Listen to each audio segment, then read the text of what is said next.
Welcome back to the Amtrak train, Portland, Oregon to Los Angeles, California on Amtrak. I'm in the viewing car.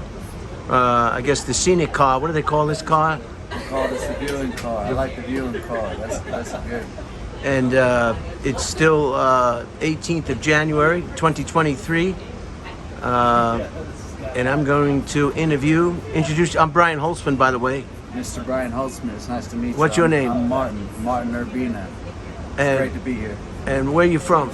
From Modesto, California. And where's your final destination? My final destination today will be Modesto, California, coming from Salem, Oregon. Wow. We were living at the moment, but life had decided to take us back to Modesto for a convenient stop. So. Is everything okay? Yeah, of course. Headed out there, little family troubles. Thought we might stop by there and say hello. And do you usually travel by train?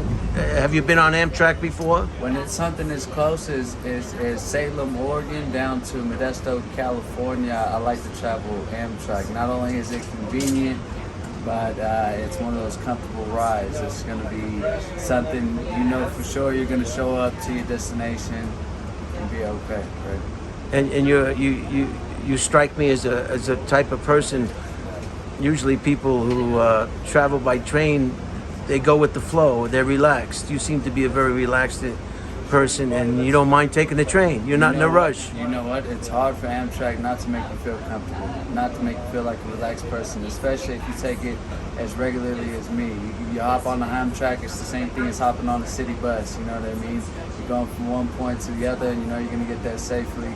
You've done it plenty of times. It's something that's not, regrettable. So if you want, tell us a little about yourself. Yeah, sure. I'm a young kid. How old are you, if you don't mind? I'm 27. Beautiful. Yeah, I got a family that's young and old at the same time. They're all from California and moved out to Utah to live a better life, and I decided to stay in California because I thought, hey, it's a little more fun, a little more free. Out here, there's a little less rules, so I thought I decided to stay in California, and then I got a cousin out in Oregon, so as soon as it started getting a little expensive in California, I moved out to Oregon. And when I got out to Oregon, God, you come out to Oregon, not only is it the beauty and the scenery, but the people make you feel just at home. But I got something going on with family out here in California, so I'm headed back. And you just caught me on the Amtrak from Salem, Oregon, down to Sacramento, California, where we're gonna jump on a bus and then head back into the valley. Usually what we do. So where were you born? Modesto. I was born in Modesto, California. Raised for the most part in Modesto, California. I went to high school out in Utah because my mom thought that would be best. And of course, at that age, you kind of go along with it. So you went to live with your mom in Utah, and then you came back to California. Yeah, of course. As soon as I turned 18, first chance I got, Are you? Do you have any family in California now, or are they all in Utah?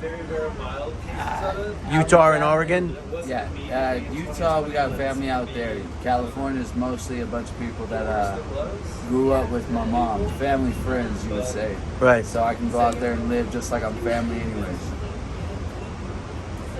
Wonderful.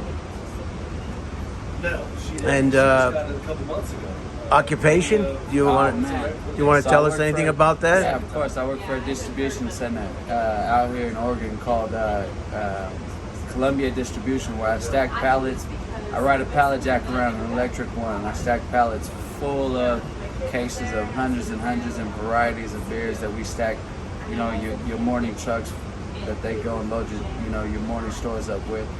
Before that, I started out in California. I was working at a car wash to start off, and from that car wash, I kind of joined a traffic solutions company from a good family friend that started his own business.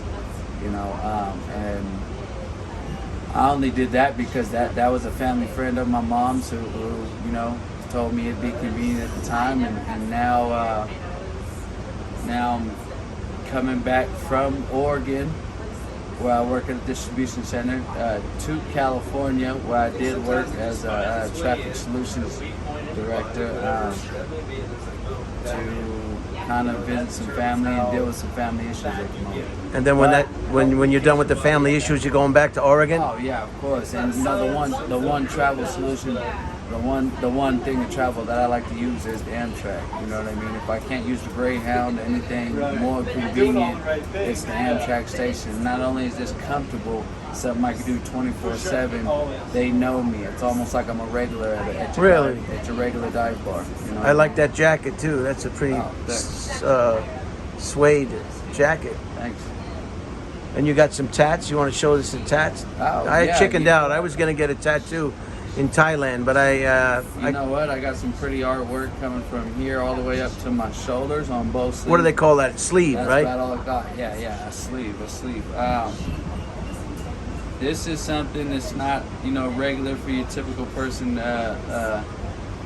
to be doing every day, but it is something that I got lucky with. I got a friend that owned a tattoo shop, and so he had a portfolio. I thought, hey, I'll fish through and let him paint it on me, and I paid a lot less than what you would usually pay at a and you knew he did good work. tattoo shop. Oh God! Because you know there's many tattoo parlors, but you got to make sure you get somebody who's it's hard. an artist. It's hard not to know he did anything good on work, because you got his regulars coming in day to day just to let you know, hey, I need another tattoo, because they love his artwork so much. And then on top of that, you got his portfolio sitting on the front desk before you even go in there to talk to anybody. So it's great. It's an easy decision. Something I did at a young age, and I'm glad I did it too, because it's great artwork. Wow. And you got any opinions you want to share about anything, or what? How's your life at this point, this young age of 27 years old? You know how young that is, right? 27. You know. It's in society.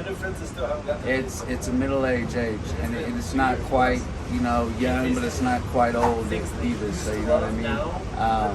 One thing I've never done is been on the train this long, and I've rode this train hundreds of times, but I've never been interviewed by anybody. I've never had somebody set their phone up and have questions for me quite like you do. And so. Well, thank you for being open to it. No, of course. I think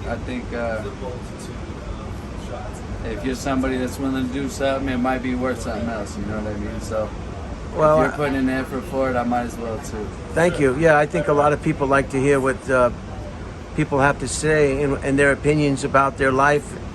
And what opinion is it that you should no opinion in particularly, just the state of affairs. What a 27-year-old thinks about. You know what I mean? I mean, you didn't even know I was 27 before you asked me, right? Right. But I knew you were young. But I'm not searching for anything. I'm searching for anything that a person particularly feels strongly about or wants to get off their chest. I think that's the purposes of an interview, right? You try to seek out what the interviewee wants to talk about. Sure. So that's all. I'm not particularly. Is it specifically on a train, or does your work just kind of take you wherever you want to go? I have a YouTube channel, and I film where I go and where I travel, and when I see interesting things. And what's your YouTube channel called? The Holtzman's presentation. The Holtzman. Holtzman presentation. I think that's what the. You know, I'm not a real IT guy, so a lot of things people help me with. But I think the title is I should know, but it's the Holtzman's presentation. Okay. And like I say, I just make little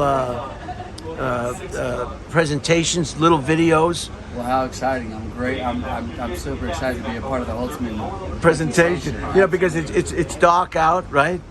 There's nothing to see. We're up in the mountains. I figured this would be a good opportunity to talk to people. That's all. This is one of the most opportune opportunities to get an opinion from somebody that's in this situation, especially, and someone who's traveling as far as I am. So it's great. I'm glad you got to stop and ask me and see me. And I'm glad that you were willing to do it, because you see what's going on out there. A lot of people, they see the phone and somebody filming, and they lose their, you know what? They go nuts. Yeah, They go yeah. crazy. They get angry. They get mad. Don't Now they? I realize there are people on the phone playing games with people, and maybe that's what they think. But it seems like they're just, I don't know whether it's shy. They're shy, or I guess I should get over it. They just don't want to be filmed, I guess. What do you think? You know what? At this point in day and age, it's not the exact straight point to want to be filmed. It's not exactly somewhere where you pop out and you want to be like, hey, you want to be filmed for an interview, and they're like, oh yeah, that'd be great, because there's a lot of things going on, right? It's a lot of information flowing around. There's a lot of internet interactions that you got going on, so it's hard to get somebody in front of the camera that would even be, how you say, interesting, or indulgible, I guess, per se. Do you want to say anything about your business in California? You know what? My business. You said you had some family issues. Yeah, I did. Do you want to? to talk about those? In California? You don't have to. I'm not going to indulge in a lot of information, but Right. No. Family's one thing. It's the most important thing for sure. And when it's got something going on, you kind of drop the ball and do what you got to do to involve yourself in whatever case is going on. And right now, it's a little heavy situation between my family and I, and whatever they got going on. And so I've decided to put my things on hold in Oregon and come down to California and prioritize whatever it is my family's got going on. So not too much I could talk about, but No, I understand. A whole lot that I can say it's worth riding the Amtrak for. All right. Well, in closing, then, if you had a podium, if you had a soapbox, if you had a voice to a large segment of the population, or just something that you would tell them, or you would want to get off your chest, Sure. or something that you think about on a regular basis that you wish, or I guess. Yeah, you know what? There is something I want to tell people, and I hope that they're able to hear this at the time that they need to hear this, because sometimes you need to hear something, and other times you need to hear something else. Don't take anybody's advice. That's one of the most important things anybody's ever told me. Is don't take anybody's advice. You live your life. Be happy. Learn to strive where you're gonna strive. Don't take people's advice. And that's what I want. Wow. Don't take anybody's advice. You know what I like to do sometimes when I have a decision to make? I'll ask a number of people. The final decision is up to us. Yep. But I like to take a little consensus sometimes. Sure. Yeah. And your name again? I'm sorry. The first name. My name is Martin, Martin. and I am very Martin. lucky to meet you. I'm very glad. Thank you, Martin, for your hospitality. So in closing, anything else you want to say in closing? Be you. Somebody's gonna love you for you, and don't take anybody's advice. Dynamite. Thank you, Martin.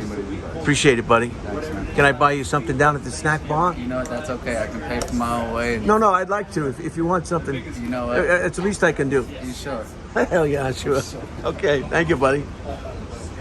There he goes. Thank you so much for having me. Well, that was nice. That was Martin. And I hope you enjoyed it as much as I did.